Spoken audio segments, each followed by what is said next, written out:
for every parent in this world to contribute towards creating a girl child who feels whole, who feels complete, who is not subject to insensitivity, who is not subject to inhumanity, or who is not subject to prejudice, then we would be bringing up a feminine who is whole. If we look at violence against women, it is at 3 levels. It is experienced as injustice, prejudice, insensitivity, and inhumanity towards women.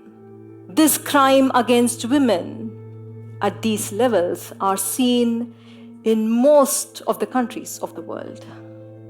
Women is seen in respect to her body, to her face, to her weight, to her relationship towards man, her need for a soulmate. This is what is seen in every magazine, every book, or every movie that we watch. It is a very limiting experience or perception of a woman. But are we these limiting identities?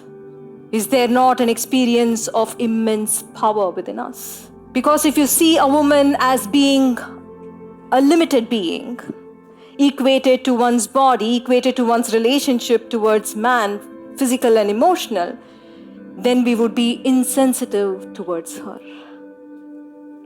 It is not about women being superior or inferior to men, just that she manifests her power in this world very differently than a man.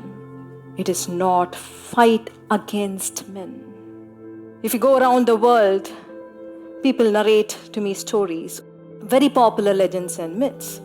And a woman has been an integral part of every legend and a myth. She has experienced immense power and she has a huge voice in it. But over generations, it has been tweaked. And it has been seen that a woman is responsible for war, woman is responsible for strife, woman is responsible for downfall.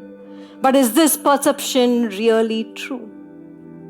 In the Garden of Eden, Eve is supposed to be the temptress and Adam is supposed to be the victim. But is it true?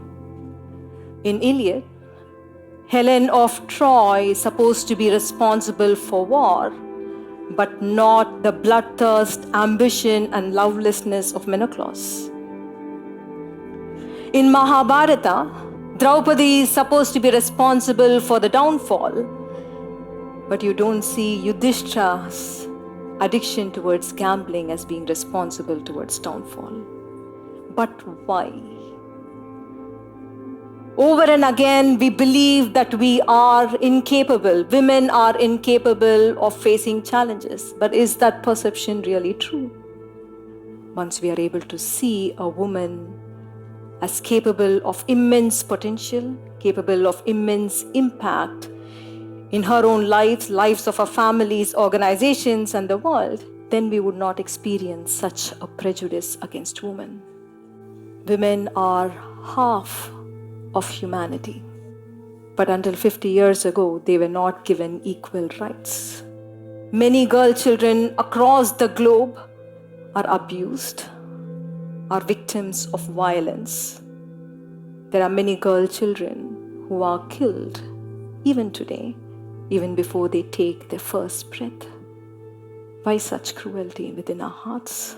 How could we experience a beautiful present when half of the human population is struggling for dignity and survival? Or how could we create a beautiful future when we are currently hurting the souls of their mothers? Krishnaji and I are parents of a girl child.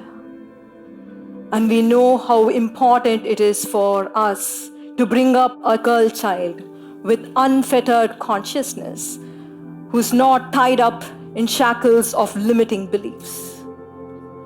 In Loka, I see a child with rare sensitivity.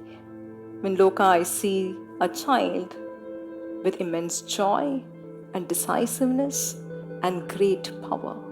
It is a request from Krishnaji and me for every parent in this world to contribute towards creating a girl child who feels whole, who feels complete, who is not subject to insensitivity, who is not subject to inhumanity, or who is not subject to prejudice. Then we would be bringing up a feminine who is whole.